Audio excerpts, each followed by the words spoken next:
কলাগাছ সিদ্ধ করা হচ্ছে বিশাল সাইজের প্রেসার কুকারে। এই সিদ্ধ কলাগাছ থেকে তৈরি হবে সুতো, আর তা থেকে কাপড়, মোজা, এমনকি কৃত্রিম চামড়াও। কলাগাছ থেকে সফলভাবে কাপড় তৈরির এই মহাযজ্ঞ চলছে তাইওয়ানে।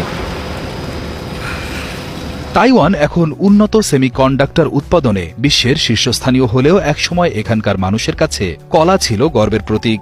উদ্যোক্তা নেলসন ইয়াং এবং তার প্রতিষ্ঠান ফার্ম টু ম্যাটেরিয়াল সেই কলা গাছের আঁশ ব্যবহার করে এমন কাপড় তৈরি করছে যা একদিন বিশ্বখ্যাত স্নিকার ব্র্যান্ডগুলোকে সরবরাহ করার স্বপ্ন দেখছে।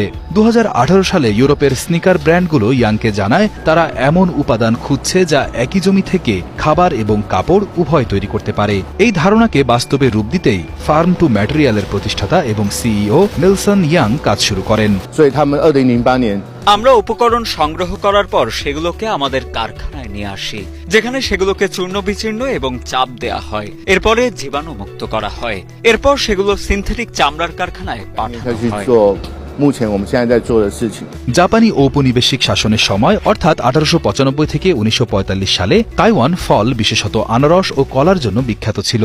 1960-এর দশকে তাইওয়ান নিজেদেরকে কলা রাজ্য হিসেবে ঘোষণা করে রপ্তানি বাড়ানোর চেষ্টা করে। যদিও এখন প্রযুক্তি খাত সেই অবস্থান দখল করেছে, তবুও কলা এখানকার মানুষের কাছে এখনো এক আবেগের জায়গা।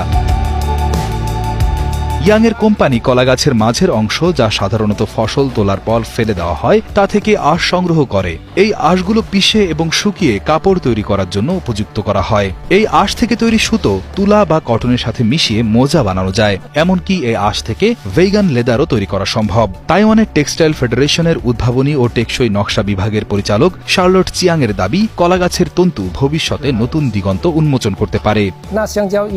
পানি ব্যবহার, শোষণ ক্ষমতা এবং সরবরাহ স্থায়িত্বের দিক থেকে কলার আঁশ সাধারণত তুলার চেয়ে ভালো। তবে আন্তর্জাতিক বাজারে প্রবেশের জন্য এলএসএ বা জীবনচক্র মূল্যায়ন প্রতিবেদন প্রয়োজন। ফার্ম টু ফার্ম ম্যাটেরিয়ালের জন্য আমাদের সুপারিশ হল কলা ফাইবারের জন্য একটি মানসম্মত স্পেসিফিকেশন স্থাপন করা, সামঞ্জস্যপূর্ণ গুণগত মান নিশ্চিত করা এবং পরিমাণগত তথ্য প্রদান করা।